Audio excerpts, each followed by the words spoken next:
இறை இயேசுவில் எனக் அன்பார்ந்தவர்களே, நம் ஜீவனுள்ள தேவனின் உயிருள்ள வார்த்தைகளை தினமும் கேட்பதன் மூலம் உங்களுக்கு நன்மையும் ஆசையும் உண்டாவதாக.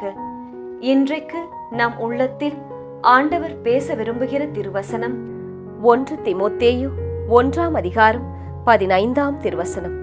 பாவிகளை மீட்க கிறிஸ்து இயேசு இவ்வுலகிற்கு வந்தார்.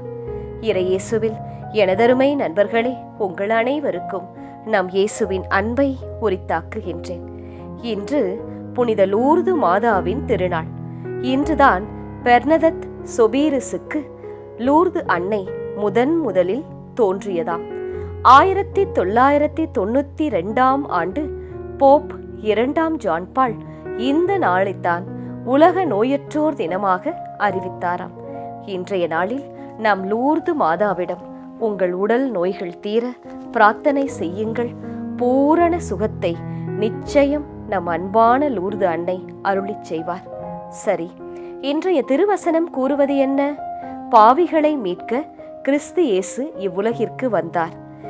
ஏன் இயேசு கிறிஸ்து இந்த உலகிற்கு வந்தார் என்ற கேள்வி நம் மனதில் உண்டு. அதன் காரணம் என்ன என்று தெரிந்து கொள்வோமா?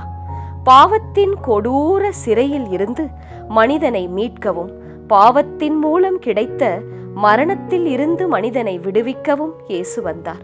பாவம் அது ஓர் சிறை, அது வலிமை வாய்ந்தது. பிசாசின் வஞ்சனையால் வீழ்ந்தான் மனிதன். இயேசுவை மறந்து பொய் என்ற ஒன்றால் ஏமாற்றப்பட்டான். தனக்கும் கடவுளுக்கும் இருந்த தொடர்பு அறுபட்டு போனது. ஒருவன் தான் இயேசுவின் பிள்ளை என்பதை மறக்கின்றான் பாருங்கள். அந்த நிலைதான் மரணம் எனப்படுவது.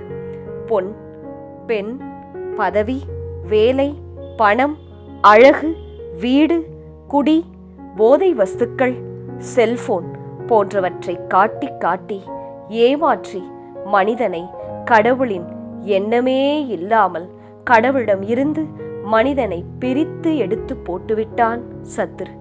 இதனால் இயேசுவின் பாதுகாப்பை, ஆசிர்வாதத்தை, கிருபையை, வழி நடத்துதலை, சமாதானத்தை, பிரசன்னத்தை இழந்து இன்று உதவியில்லாமல் நாம் நிர்கதியாய் நிற்கின்றோம்.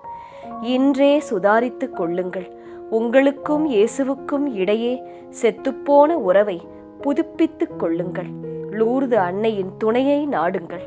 நிச்சயம் உங்கள் பாவ சாப கட்டுக்கள் அகன்று போகும். வெகுநாளாய் தேங்கி இருக்கும் காரியங்கள் வாய்க்கும். பூரண சுகம் உடலிலும் தெய்வீக சமாதானம் உள்ளத்திலும் பிறக்கும். பாவிகளை மீட்கத்தான் நான் வந்தேன் என்று நம் அன்பு இயேசுவே கூறுகிறாரே. பிறகென்ன?